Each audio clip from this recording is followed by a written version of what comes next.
Hugh Lin is one of my students, he said. I made a statement that I could expose any medium.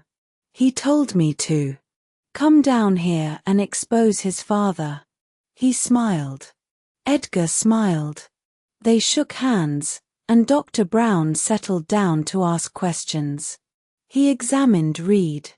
Ings, listened to several, and finally, his fingers, through his thinning hair, admitted that he was stumped. I can't expose it, he said. Still, it's not the sort of thing you can do nothing about. I can't ignore it. I'll have to live it. He joined the association, had a reading for himself, and got others for members of his family.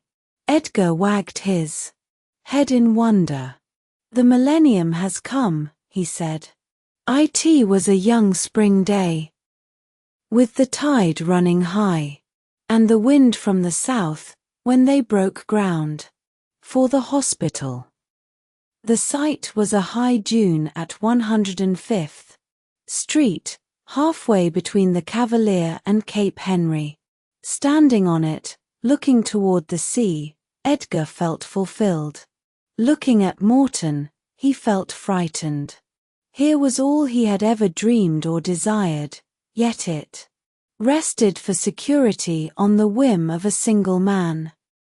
What went through Morton's head, what thoughts stirred his mind and heart, governed what would happen to the hospital and the readings. He wished it were not so.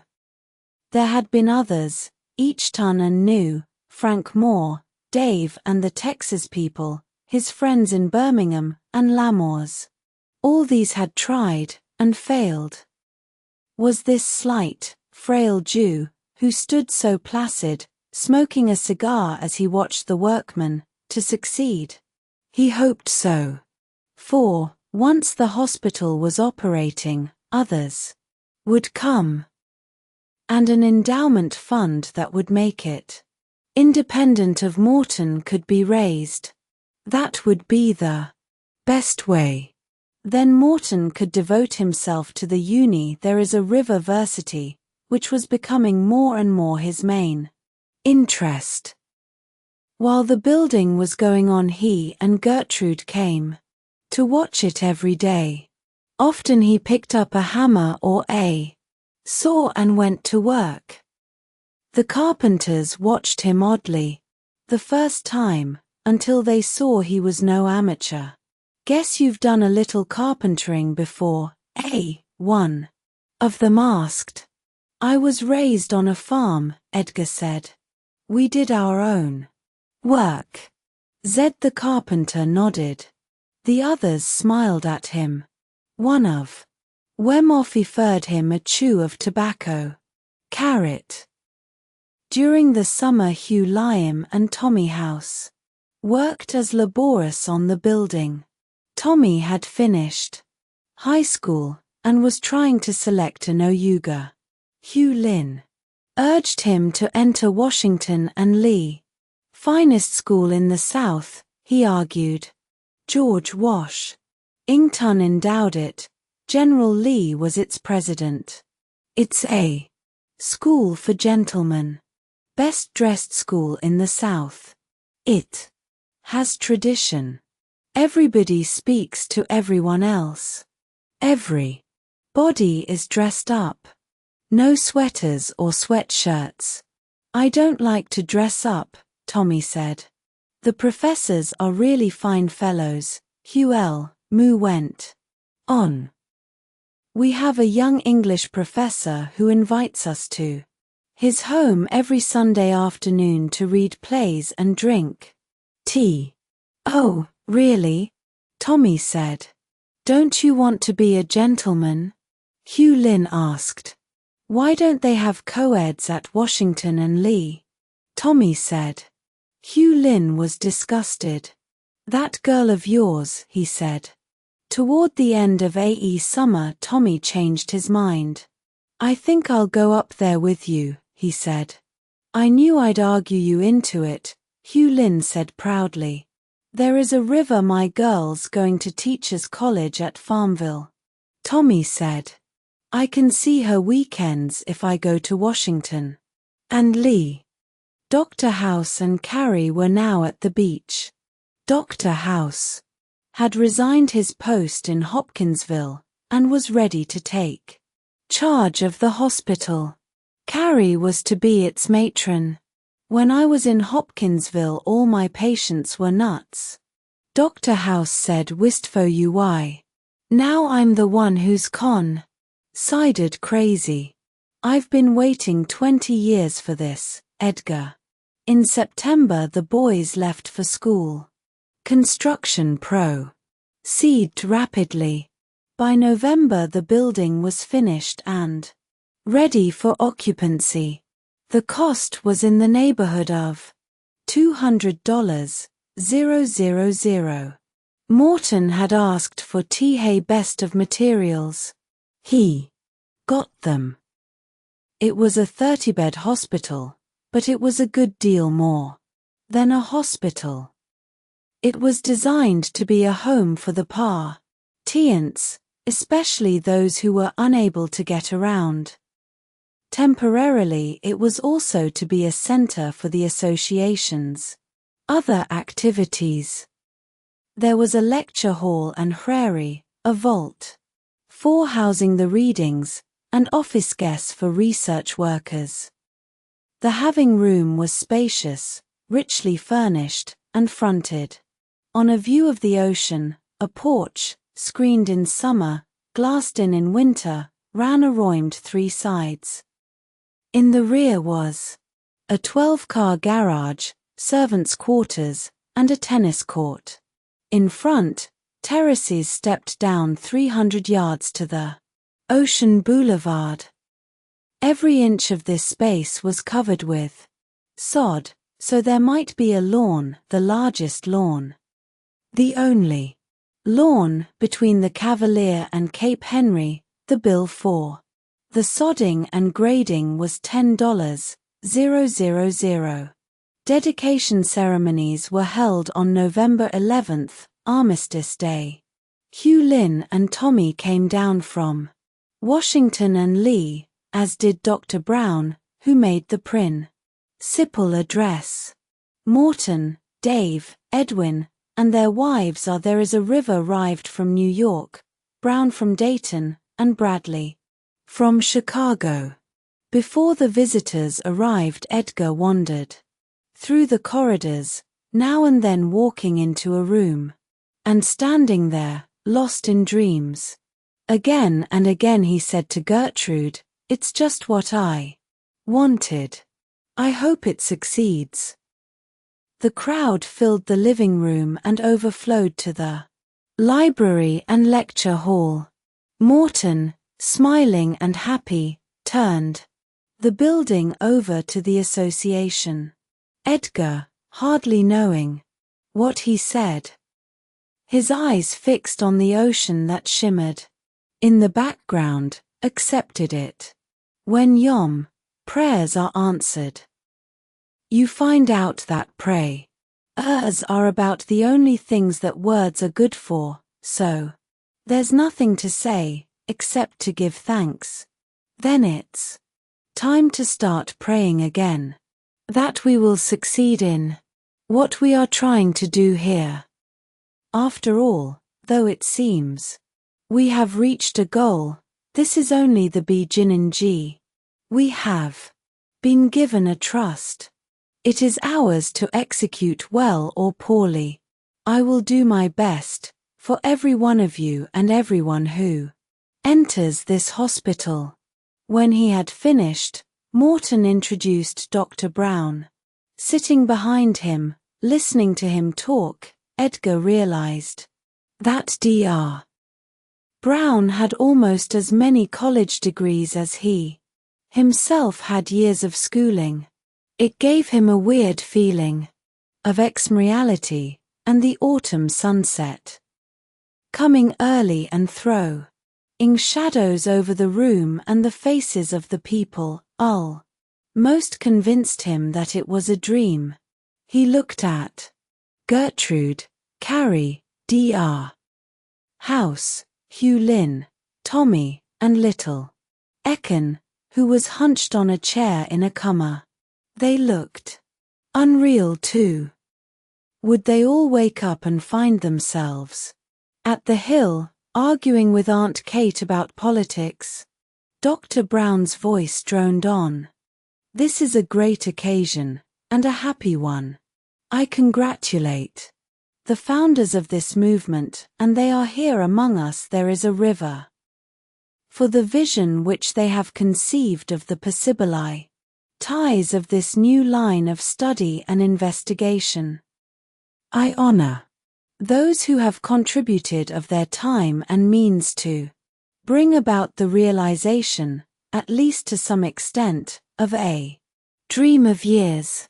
I believe that this experimental laboratory, which has as its chief object the utilization of any knowledge, any discovery, any invention, which will make life fuller and richer for human beings, will become renowned as a center of truth and wisdom and, to use the expression of Emerson, the world will make a beaten path to its front door. Religion and science, philosophy and psychology. The truths discovered by the ancients as well as by the moderns will be equally welcome here. Nothing is banned except trickery, sham, falsehood. All truth will be used so far as it may be applicable to the betterment of human life. No matter who was its discoverer or in what country or age it was found. An ambitious project, you say. Ah, yes. But unless we can bring together under one roof, as it were, and into one laboratory, religious, scientific, philosophic, and every other kind of truth, we shall not have that integration of human knowledge which is the sine qua non of man progress. Here, then, we have a pioneer institution in the field of human endeavor. As human life itself is a most complex process involving all kinds of experience, so we find here a kind of laboratory in which human life will go forward, but under observable and controlled conditions, so far as possible. This is not merely a physical or a psychological or even a theological laboratory, as such. Much more than that. It is a center in which the rather unusual attempt is made to bring every kind of truth together as needed in the solution of the particular problem under investigation. Always, however, the motif is the betterment of human life, and all other endeavors are to be subsidiary to there is a river DLL's chief aim. So far as I am aware, such an undertaking has never been attempted before in this country, and probably in the entire world. Here will be your expert in medicine, another expert in psychology, another in theology, other in chemistry, another in psychiatry, and so on, as many as may be needed and can be provided with the funds in hand. There are in this country today thousands of specialized laboratories, each of which limits itself to one particular field of investigation. But never before has there been a concerted and successful effort to bring together in one single laboratory every kind of discovery possible which will give the patient, or the subject, relief from his trouble, be it physical, mental, or spiritual. Surely this is a pioneer enterprise, and more, It is even daring in its scope. And it has every possibility and probability of success. Who can compass the possibilities of such an organization and such a center? Only time can tell you the story adequately. It may be that the results of the work done here in this place will mark the beginning of a new era for the cause of humanity. Others will undoubtedly come to observe the methods used and the effects achieved. The advances in the entire realm of human endeavor over the past 25 years lead me to believe that we have but scratched the surface of what will be known and achieved within the next century. The radio, the airplane, the automobile, television, and all the advances which are being made in this era of electricity are but an image of many still greater things to come. Who can say what we shall soon find out as to mental telepathy, the characteristics of the subconscious mind, the influence of mind on body, and 1,001 similar things? Indeed, I have come literally to believe that things are possible to him that believeth. The millennium wind be upon us ere we are aware of it. The day of miracles is not past but has only begun. And there is a river. Recall that, on one occasion, the Master himself said, "The works that I do shall ye do also, and greater things than these shall ye do, because I go unto my Father." Greater things than these, you will notice, that is, greater things even than the miracles which his humble followers had seen him perform as he walked up and down in the little cone tree of Palestine and by the shores of the Lake of Galilee. And we have witnessed in our own day the actual fulfillment of these words. The blind see, the lame walk, the lepers are cleansed, the deaf hear, the dead are raised, to the poor the gospel is preached. Are not all these things true today just as they were 1900 years ago? Yea, verily, and more also. And this budding and this spot are here and now dedicated to the bringing to pass of these greater things. He stopped. The crowd applauded. Edgar found that his hands were clapping, that he was smiling and nodding at Morton, who was saying something to him. It was not a dream. It was real. The first patient was admitted next day. He was an old friend of Edgar's, an engineer engaged in the construction of coke furnaces. In trying to finish a job within the allotted time, he had overworked himself, caught cold, and neglected it. He had a chronic sinus irritation and his blood showed diabetic tendencies. His reading suggested baths, packs, osteopathy, medicine, and diet. The treatments were carried out. In 2 weeks a check reading discharged him as sufficiently well to go back to work, providing he continued some of the treatments at home. To Edgar there was a peculiar joy in seeing all the treatments suggested by a reading carried out. WIA cooperation between the people administering them and an attempt to harmonize their effects on the patient. Over the years certain ideas about health, the causes of there is a river, disease, and cures, had been repeated over and over again. In readings, there was a compound that was given for every person suffering from pyorrhea. There was an inhalant suggest for one of the 3 types of hay fever. There was a salve for hemorrhoids. There were castor oil packs for appendicitis and intestinal complications. There were grape poultices for intestinal fevers. There was the suggestion to some people that they eat a few almonds a day to thwart a tendency toward cancer. There was the suggestion to others that they massage peanut oil into their skin to head off arthritis. There was a dose which time and again had proved efficacious in breaking up a common cold. At the hospital these and other remedies could be checked and rechecked until their value was beyond doubt. Then they could be turned over to the medical profession and the public.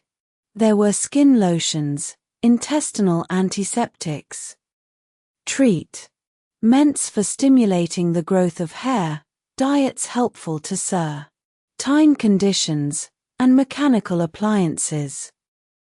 Two general types of appliance had for many years been prescribed in readings. 1. The radioactive was connected so that the electrical current of the body passed through the appliance, which acted as a transformer, sending the current back at a regular rate of impulse. In cases where the circulation was impaired, this meant a speeding up. Where the circulation was too rapid, it meant a slowing down.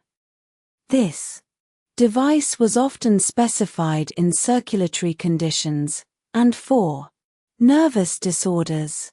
The other IP, the wet cell, operated on the theory that a very low electrical charge set up in an ordinary wet solution of acid, metal, and copper sulfate can be discharged through solutions of gold chloride, camphor, iodine, etc., and the vibratory impulse can be carried to the body, causing it to extract more of the particular property in the there is a river solution from its digested foods. In commenting on the theory behind this, a reading said, "The human body is made up of electronic vibrations, with each atom and element of the body, each organ and organism having its electronic unit of vibration necessary for the sustenance of and equilibrium in that particular organism. Each unit, then, being a cell or a unit of life in itself has its capacity of reproducing itself by the first law, as is known of reproduction division. When a force in any organ or element of the body becomes deficient in its ability to reproduce that equilibrium necessary for the sustenance of the physical existence and its reproduction, that portion becomes deficient in electronic energy. This may come by injury or by disease received from external forces. It may come from internal forces through lack of eliminations produced in the system, or by the lack of other agencies to meet its requirements in the body.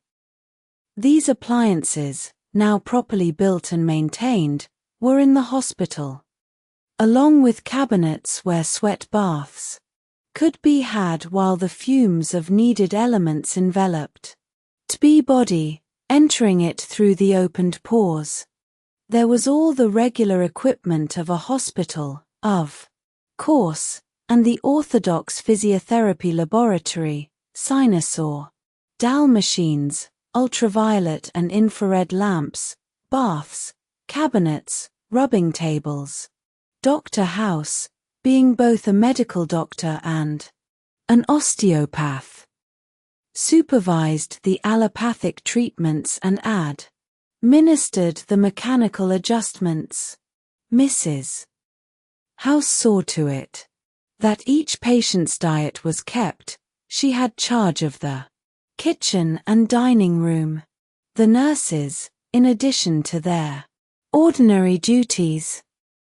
Learned to give the rubs prescribed for certain patients and took others to the beach weather permitting for sand packs. Hot sand was packed around a body, wet with sea water. The readings said the sand at Virginia Beach had a large gold content and was highly radioactive. There is a river. When summer came, the boys were put to work. Hugh, Lynn and Tommy took over the job of acquainting new comers and visitors with the history and theory of the readings. Gray, who liked to build things, took over the manufacture of the radioactive appliances and the maintenance of the electrical machines. "I don't see any use in going to college, Edgar," he said. "I can learn more here about the things that interest me than any school can teach me." "Good," Edgar said. "You can build yourself a workshop out back." Work was begun on several medicines which, though the procedure was clearly outlined in readings, were difficult to produce. Two of these were carbon ash and animated ash. In each case, the ash had to be that of the wood of a bamboo tree, burned with the flame of a carbon lamp, and treated in a vacuum. These were to be taken internally, for such things as tuberculosis. The readings had always been democratic in the selection of medicines as they were in the selection of treatments. No drug manufacturer was shown the slightest favor. Smith's preparation for one ailment might be preferred, while his product for another trouble was snubbed in favor of that of his rival, Jones. Often the readings suggested uses for the drugs which were not listed by the manufacturer. In one instance, they helped the chemist perfect his formula, and then put it to a use which had not entered the inventor's head. The chemist was a distinguished and learned Hindu, Dr. Sunkar A. Baisi, who had won his doctorate in chemistry at Oxford University in England. He had been concerned for years with the problem of producing iodine in a form that could be taken internally in doses large enough to have, and there is a river appreciable effect on diseases caused by its lack in the body. He had himself been psychic since birth, and was in the habit of taking his problems to bed with him, and sleeping on them. When he heard of Edgar and came to him with the problem of atomic iodine, the formula was almost perfected. The readings offered suggestions, and whether it was these or Dr. Baisi's dreams, or his continued laboratory experiments, the product was eventually marketed successfully as atomidine. Promptly the readings began to prescribe it for infantile paralysis, particularly as a preventive for this disease in times of epidemic. Dr. Baisi hadn't thought of such a use. The readings gave the cause of infantile paralysis as a filtrable virus which can enter the body off the mucous membranes, being carried in the air, or even by way of the sensitive skin into the arms, or in drinking water. The explanation of infantile paralysis was only one of the things which Edgar felt hopeless about, so far as the world was concerned. Even with a hospital, how could such a thing be proved? How could anyone prove the statement that the appendix and tonsils should not be removed, because they act as focal points for poisons, gathering and sending them out through the proper channels? Only when overloaded to The point of breaking down should they be removed, the readings said. And such a breaking down meant that some part of the body was overproducing waste material. What about the implication of a cycle in the metabolism of each body? The readings gave medicines in cycles, 10 days, then a 3-day rest, for example. Or, for this body it is best to take the prescription on Tuesdays and Thursdays. Maybe science will discover those things someday, Mrs. There is a river house would say as they sat on the hospital porch after dinner. Keep the records, Dr. House would say. Keep every thing. Someday they'll catch up with us.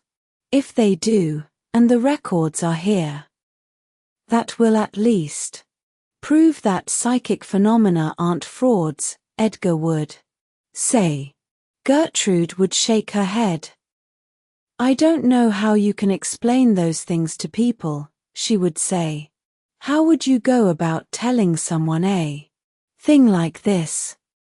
The readings say that when an ultraviolet ray treatment is given, the ozone created is as beneficial, or more so, than the rays from the lamp, because the ozone kills bacteria.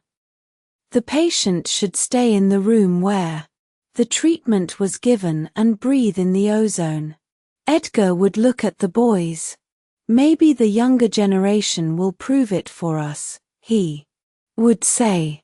You build the things, Gray would say. I'll sell them, Tommy would say. I'll explain them, Hugh Lynn would say, if I can ever learn to understand them. About this time Mrs. House would drop her sewing, turn her piercing brown eyes on the group, and say, Edgar, shouldn't the people themselves do something? If you have to stuff truth down a man's throat, it's not going to do him any good. He at least ought to want it.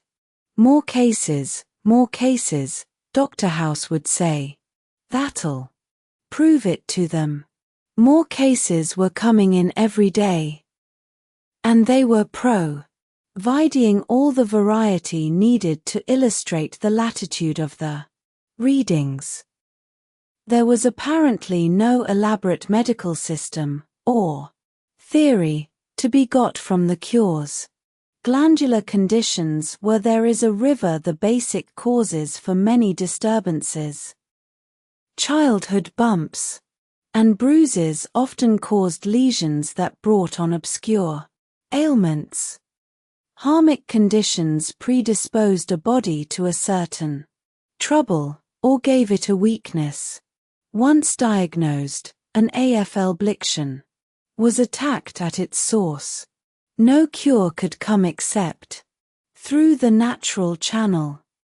Assimilation of needed proper ties through the digestive system, from food taken into the body. An affliction or disturbance upset the natural equilibrium of this process. Certain necessary properties for the maintenance of the body were not extracted from the digest food. In cases of malnutrition, the necessary ingredients were not in the food. The proper equilibrium of the assimilating system had to be restored. All treatments were aimed at this accomplishment. That, if anything, was the medical philosophy of the readings. It made no difference about the treatments. All schools and types were useful in one way or another, so long as health was procured for the patient. There was a difference between the aim of the readings and the aim of the average doctor. The doctor aimed at curing a specific ailment. The readings aimed at producing a healthy body, which would itself get rid of the ailment. In one case, the evidence of the ailment was removed. In the other case, its cause was eliminated. Nate. In cases of chronic disturbance, the readings outlined system. Terms of treatment far more complex and detailed. A doctor would devise. And the treatments lasted longer, sometimes for years, than the average physician would consider necessary for recovery from the same ailment. A typical example was the check reading for a patient suffering from arthritis and destueteft yitis ue.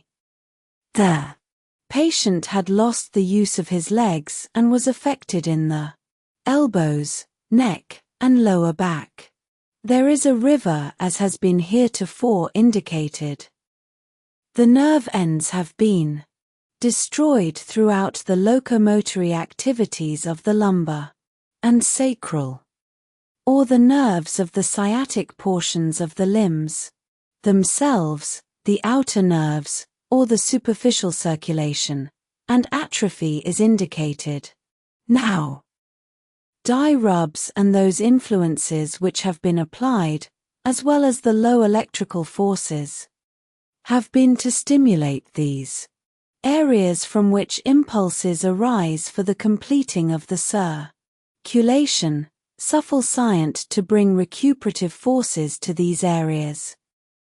At the same time, properties have been indicated to be taken with the assimilating forces of the system, and to prevent a spread of the atrophy, or to prevent the nerve forces becoming so inactive as to produce static conditions, and this to a great extent has been accomplished.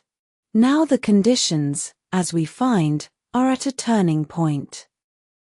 Either the body from the waist up will continue to develop towards a greater normalcy, and the lower extremities become more atrophied or static in their reactions, and thus leaving the body incapacitated for locomotion, or the pathological, the physiological and the psychological conditions or activities will be so stimulated as to allow a greater tendency, gradually, but continually, towards the abilities of the assimilating forces of the body to not only resuscitate but to revivify, reanimate, the nerve forces through the areas indicated, to such an extent as to become more and more active, with a greater and a better resuscitation.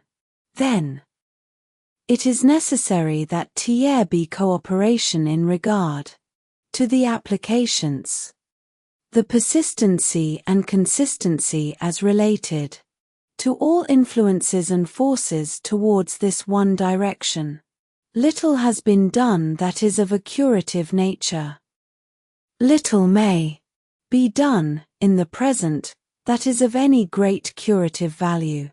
However, the impulses may be stimulated so as to allow the natural, living cellular force of the body to recuperate itself, so that the natural sources, or nature sources, or the psychological reactions may be such as to enable nature to produce in the body a physiological reaction, and thus bring a pathological condition to the portions of the body now under distress.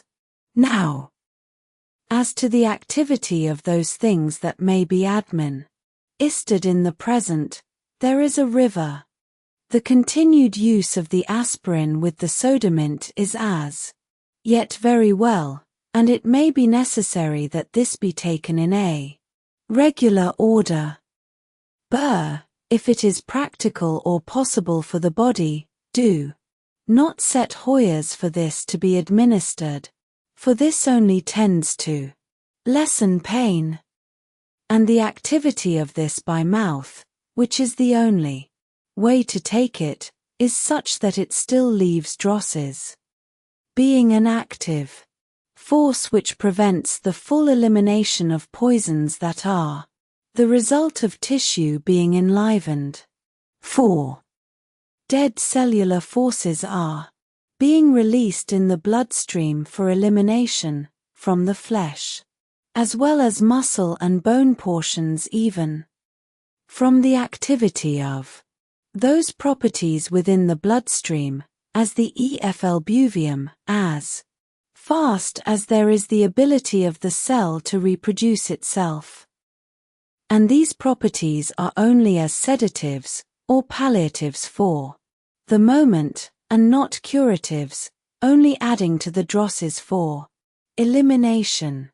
Then, let's not produce a greater burden than the system is capable of adjusting itself to, so that at the same time we may bring resuscitating, revivifying forces to the body. The mechanical osteopathic adjustments, while these are not curative, neither palliative, they are that means by which impulses may be stimulated from centers in the cerebrospinal nervous system, and the pelvis, sacral and iliac plexus, and throughout the lower portion, are the areas to be stressed in such stimulation. There is not to be such activity as to break up and cause bruises, ever.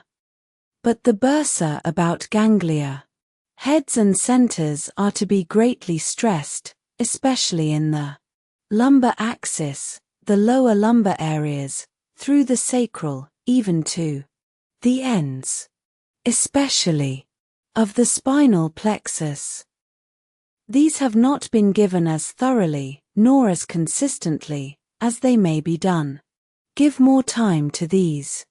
4. With greater activity there comes a greater strain, especially on the nerves and muscles about the head of the sacral bones, and the limbs, and especially at the branch of the sciatic center, or the last bones or joints or segments in the end of the spine.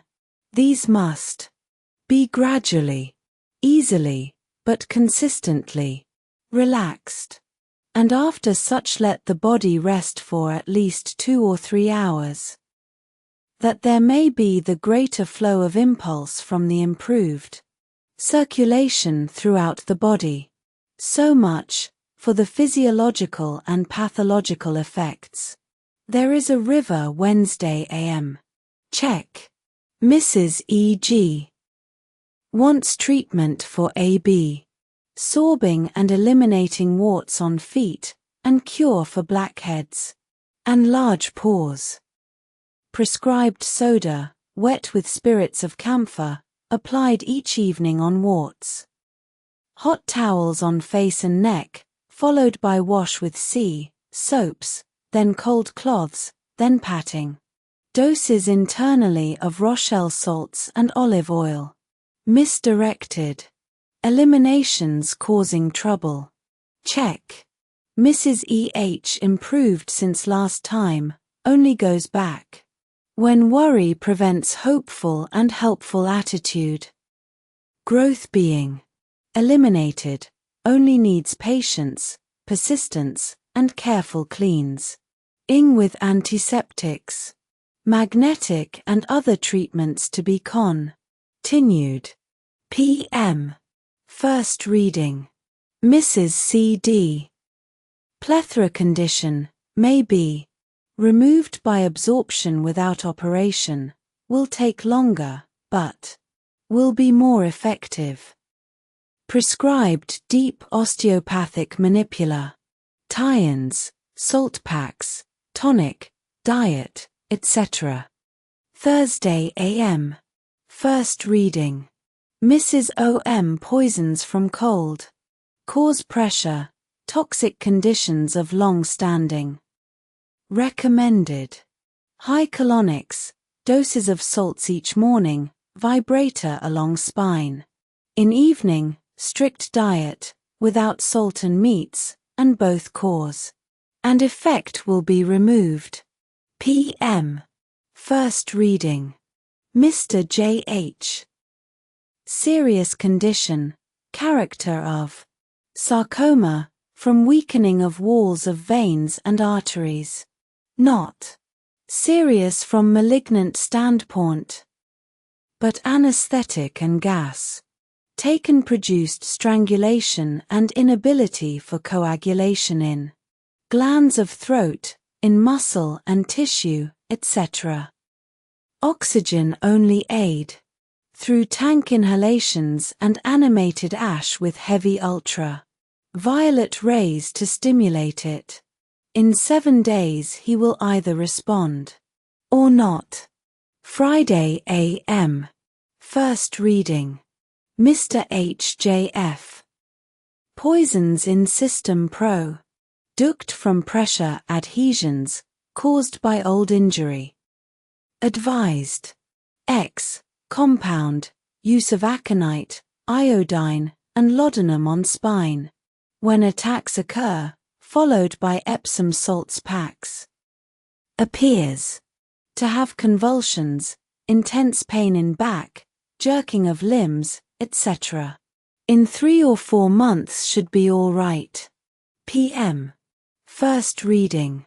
Mrs. M.W. Blind tumor in left breast, produced by excess of alkali and potash, with irritation. 2. Methods for remedy, operation and absorption. Necessary to there is a river prepare for operation by cleansing the system, and better to operate unless longer method is to be strictly followed. Absorb. Tie-on method atomidine, animated ash with lights, local applica. Tie-on of eye, and ash covered with hair fur. Special diet, free from meats, greases or fats, consisting chiefly of leafy vegetables, fruits and nuts, no walnuts or pecans, but almonds are especially good. In 3 to 5 months condition should be dried up, if absorption method is followed carefully. If not, the sooner the operation is performed the better. But care should be taken beforehand that coagulation is equally balanced, through blood testing. Saturday a.m. First reading. Mr. R.W.Z. bordering on hay fever. If condition not corrected in time will produce effects hard to remove. Manipulations to prevent impingements in upper, dorsal and cervical, producing irritation to soft tissue of head, face, throat, and nasal cavities. Inhalant prescribed for antiseptics, to relieve coughing, sneezing, throat irritation, etc. P.M. First reading. Mr. E.C. MCP anemia. Impairment of lymph ducts, scar tissue from throat operation of years ago. Very strict diet said it would be hard for the body, but would be worth it. Exercise A.M. and P.M., gargle, etc. Explanation of why cereal and citrus fruit should not be eaten at the same meal. Smoking beneficial in moderation.